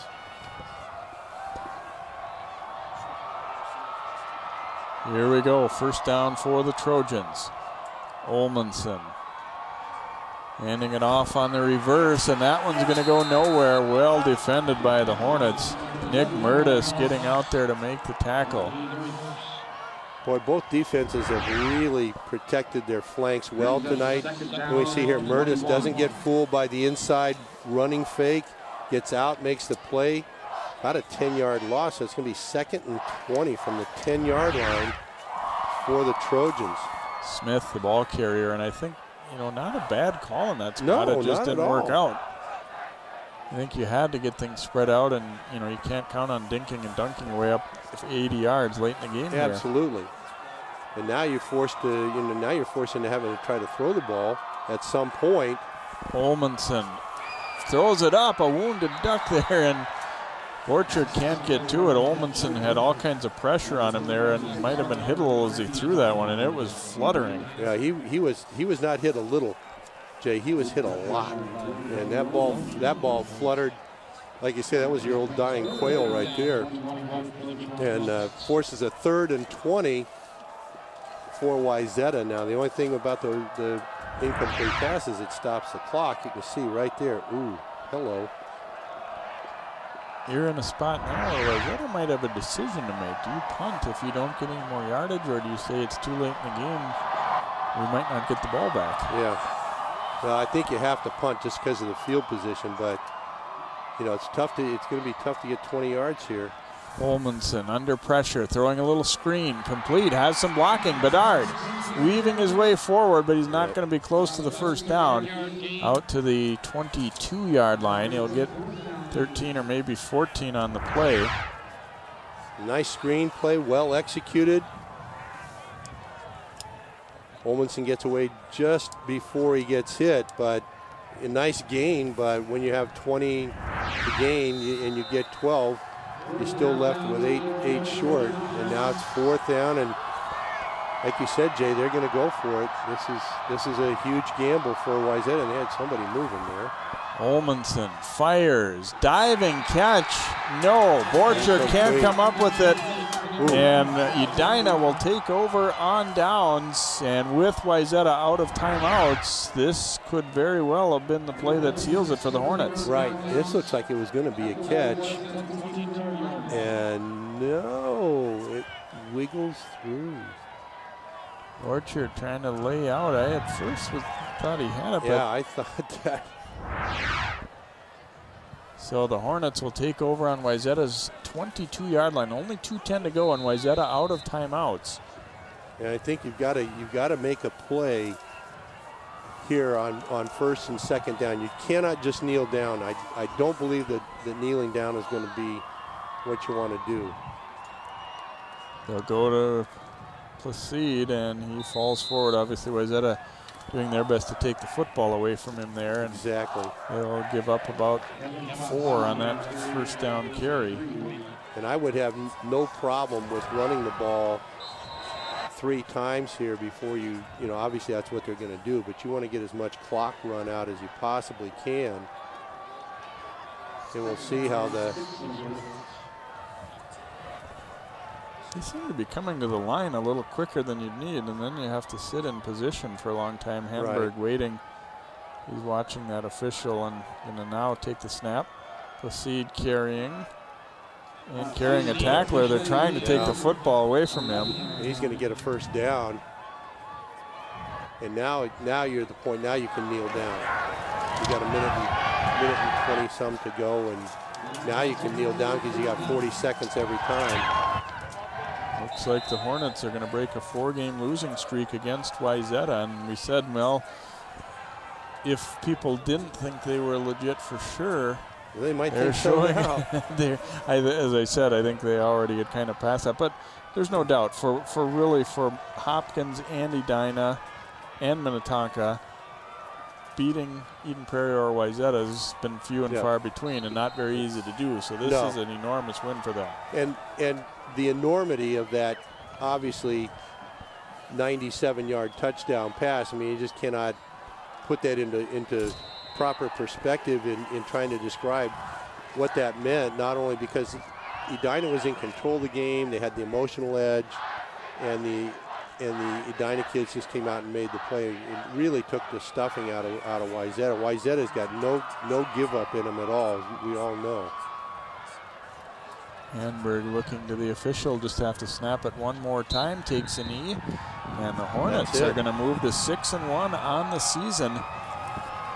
You know, I have to be honest, Bill, before that 97-yard completion, it started to have the feel of one where you'd say, well, Edina, they gave it a heck of a shot, Yeah. but Yeah, it but. fell short. Yeah. And they turned things around back to their way after Wayzata had really taken the momentum away and seemed to be kind of in position to, if not walk away or pull away, at least hang on and win it. But it doesn't turn out that way. Exactly. And Marley Allison, the guy that you know everybody knew is the big play guy, made the big play when they needed it, and that really wrapped it up for Edina tonight. Reed Boltman and his staff obviously going to be very pleased, but boy, this really sets them up, getting ready to go into the playoffs here in a week or two. So they've got Eden Prairie next. Wayzata will be back here at home to take on Hopkins before they finish up with Eden Prairie. So the first loss of the season for the Trojans will drop them now to 4-1 on the year. We hope you've enjoyed tonight's telecast here from Wayzata High School, and not turning out the way things normally do for the Trojans here on their home field. Edina 20, Wayzata 17, the final for Bill Hunstock and all of our crew. I'm Jay Wilcox. So long from Wayzata.